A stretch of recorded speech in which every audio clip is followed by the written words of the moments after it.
Hey, this is Anney. And Samantha. And welcome to Stuff I'll Never Told You, a production of iHeartRadio.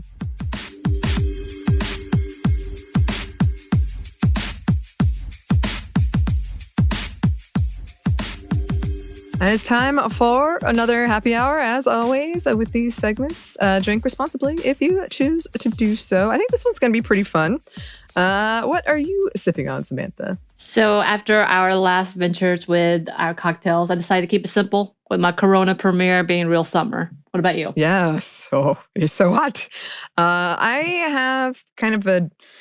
So Samantha knows I'm not going to go too in depth, but I had a whole chicken... I'll call it a fiasco. Well, basically, I got a lot of chicken I have to cook. And I'm trying to roast this whole chicken, which means I bought all these herbs, but it's way too many herbs for a single person, even though I'm roasting a whole chicken. So I made like a thyme, rosemary, gin and tonic situation. And it's very nice and refreshing. Nice. Mm-hmm. That sounds delightful. It is. And it's actually appropriate for what we're talking about today. And just a heads up, we are talking about the show Our Flag Means Death, which means we're not going to spoil it, but we might. So if you really, really don't want any spoilers, maybe wait on this one. It's on HBO Max, and it's great.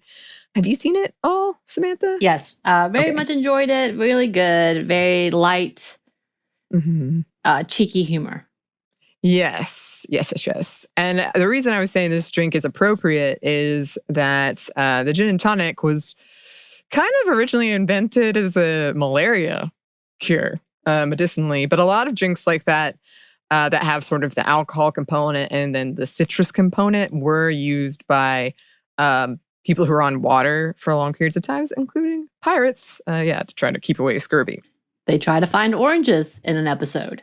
They do try to find oranges in an episode of this show, which, okay, I guess we should break it down in case you have no idea what we're talking about. So this show was created by David Jenkins, and it stars Reese Darby as Stede Bonnet and Taika Waititi as Edward Teach, and Blackbird also, I guess, and is loosely based on Bonnet's real-life exploits as a pirate during the 18th century. It starts with him leaving his wife and kids to go be a pirate and being quite terrible at it. And one of the reasons I wanted to talk about this, which I bet a lot of you have seen, is there's been a lot of discussion around this show and queer representation and toxic masculinity. So I think we could do a whole episode on this, but we're just going to kind of do our more happy hour conversational take right now. So Stede Bonnet is kind of the opposite of what we've seen as pirates, largely. He's not very good at it. Like, I think one of the first opening scenes, he's trying to get his crew to sew a flag. Like, he's teaching them to sew. He's trying to give them this space to be creative and artistic.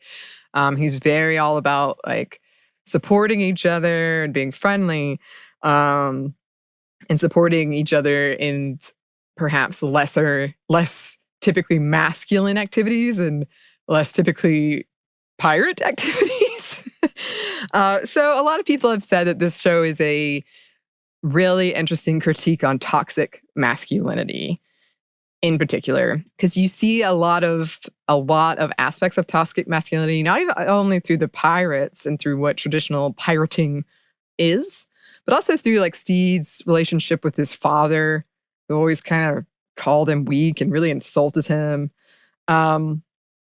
There's the scene where Blackbeard is looking through a book and realizes, like, oh, this is how people think of me, like a really violent monster. And that's sort of a destabilizing realization for him. And we're going to come back to that in a minute. You've got Blackbeard's right hand, Izzy, who is very like representative of toxic masculinity, and specifically perhaps a repressed closeted gay man, like a priest in that sense of like always talking out about it, but secretly is internalizing a lot of homophobia.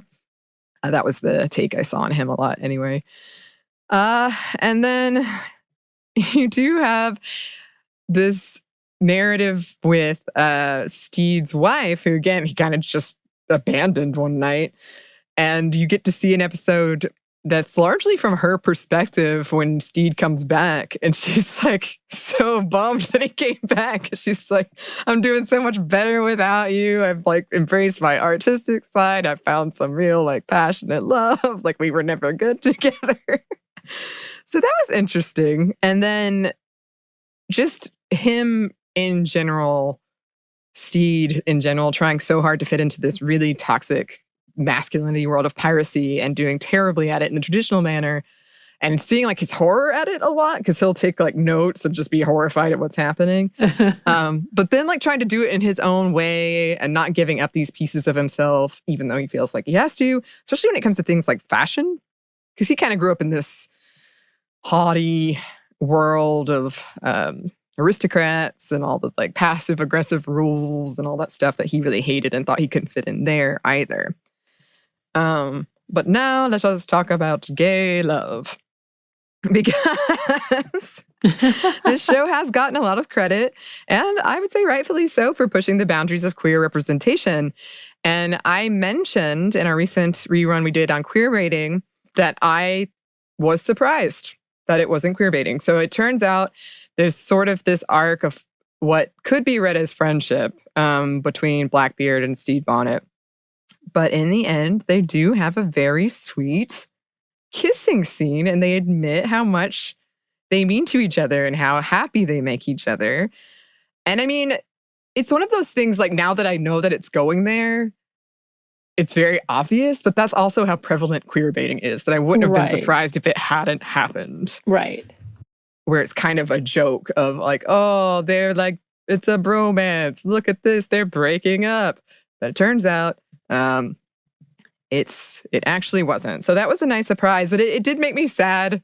I mentioned in the episode we did with Bridget around Dana Scully and the Scully effect too, how many like articles I got of people just so desperately searching for representation that they'll find it anywhere, which I'll come back to. But it was really refreshing. It was like, I just thought it wasn't going to happen, and then it did. It did. And it's very, like, people, especially in the particular pretty queer area of my fan fiction corner, people love this show, and they always talk about it.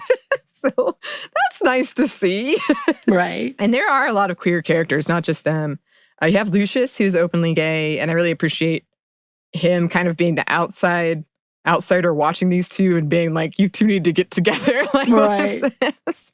Really excited for him. Yeah. And then you have, so Steed on his ship has this huge closet.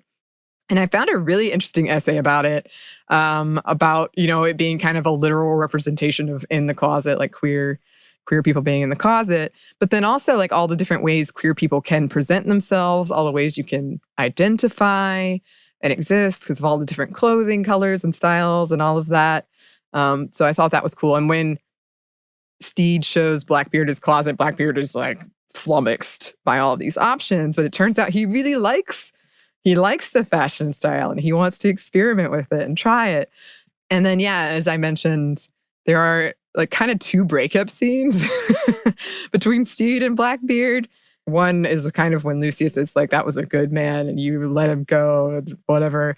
And that's kind of when Blackbeard, I think, has this moment of, wait a minute, I don't think I was picking up on this the whole time. And then in the end, when they have their more serious breakup and Blackbeard sort of has a decision between embracing these new parts of his identity he's found that are less toxic or reverting back to being what everyone thinks he is and what he expects them to be.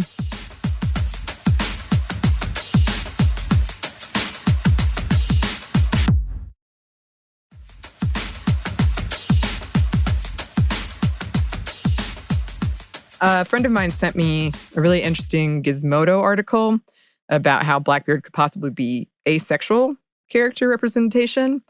And it's worth reading if you want to go check it out. There's a couple of good points I just want to hit on real quick, because otherwise this episode's going to be super long. But kind of this idea Blackbeard has of he has to be sexual as a man because that's what the world expects and that's how you get respect.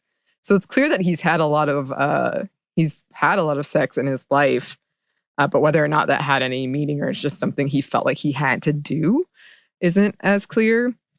They also pointed out his wardrobe is primarily the colors of the ace flag.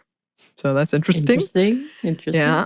And these were the two that really, really hit with me, is that he has to be told Steed was flirting with him, not realizing that he was essentially on a date. So there's a scene where Steed is trying to make him feel better, and he makes this treasure map, and it's like, come on, Blackbeard, we're going to go have this day and have fun. And that's when Lucius is finally like, oh my gosh, it's happening. Don't you see what this man is doing for you?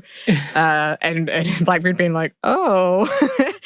And then their kiss being one of acceptance, not of lust at the end.